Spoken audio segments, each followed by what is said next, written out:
wreckage of the helicopter carrying Iranian President Ebrahim Raisi has been located. Due to weather conditions, teams reached the crash site approximately 14 hours later, and it has been confirmed that Iranian leader Raisi has died. Iranian news agencies have confirmed the deaths of Raisi and Amir Abdollahian. The helicopter carrying Iranian President Ebrahim Raisi crashed in the Dizmar forest between the villages of Uzi and Pir Davud, northeast of Tabriz. Efforts of search and rescue teams to reach the crash site were hampered by fog and heavy rain. The teams reached the wreckage of the helicopter carrying Ebrahim Raisi and Foreign Minister Hossein Amir Abdollahian around 5:30 a.m. Turkish time. It has been confirmed that Iranian President Raisi and Foreign Minister Amir Abdollahian have died. Iranian President Ebrahim Raisi and his entourage had set out yesterday in a convoy of 3 helicopters to return from the Azerbaijan border. Initially, agencies reported that one of the helicopters in Raisi's convoy had crashed. Subsequently, it was reported that the helicopter carrying Raisi had made a hard landing. According to a report by the Tehran Times based on reliable sources, there was no communication with the helicopter carrying Raisi via satellite phone. Weather conditions hindered the search and rescue team's efforts to reach the crash site.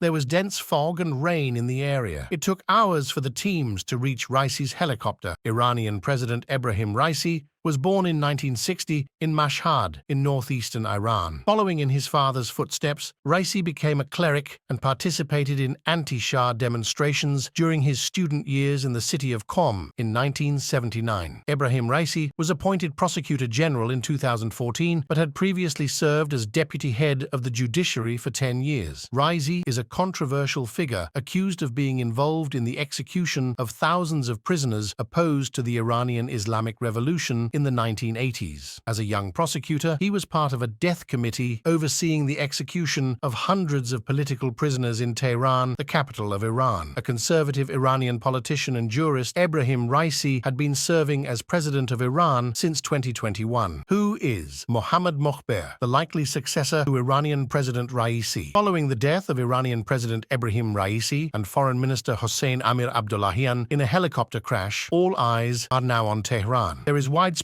curiosity about how the process will unfold after Raisi's death. Mohammad Mokhber is expected to temporarily take over the presidency. So who is Mohammad Mokhber and what will happen next in Iran? The helicopter crash that claimed the lives of Iranian President Ebrahim Raisi and Foreign Minister Hossein Amir Abdollahian has made headlines worldwide. As agencies reported Raisi's death and the developments as breaking news, the focus is now on Tehran. Constitutional procedure. According to Article 131 of the Iranian Constitution, in the event of the president's death, the first vice president is appointed by the supreme leader, Ali Khamenei, to assume the president's duties and responsibilities temporarily. Mohammad Mokhber is expected to become the interim president following Raisi's death. A council comprising the first vice president, the speaker of the parliament, and the chief justice is required to organize a new presidential election within a maximum of 50 days. Who is Mohammad Mokhber? Born on September 1st, 1955, Mohammad Mokhber, like Raisi, is known to be close to Supreme Leader Ali Khamenei, who has the final say on all state matters. Mokhber became the first vice president in 2021, the same year Raisi was elected president. Before this role, Mokhber was the head of Sitad, an investment fund tied to the Supreme Leader. Mokhber's background and controversies. The European Union sanctioned Mokhber in 2010, alleging his involvement in nuclear or ballistic missile activities. However, he was removed from the sanctions list 2 years later. In January 2021, the U.S. Treasury Department announced sanctions against Setad and its officials, including Mokhber, citing the organization's seizure of properties and land from political dissidents, religious minorities, and exiles. Setad, officially known as the Execution of Imam Khomeini's Order, was established in 1989 by Ayatollah Ruhollah Khomeini. Initially, its purpose was to sell properties abandoned during the Islamic Revolution and allocate the proceeds to charity organizations and oversee Islamic endowments. Over time, Setad transformed into a massive economic powerhouse and became one of the country's largest holding companies. In summary, Mohammad Mokhber, a trusted figure close close to Supreme Leader Ali Khamenei, is set to become Iran's interim president following the tragic death of Ebrahim Raisi. Mokhber's background, particularly his leadership of Saytad and his involvement in controversial activities, highlight the complexities and power dynamics within Iran's political landscape. The coming weeks will be critical as Iran navigates this unexpected transition. You can subscribe to my channel for free to stay updated with the latest world news. Thank you.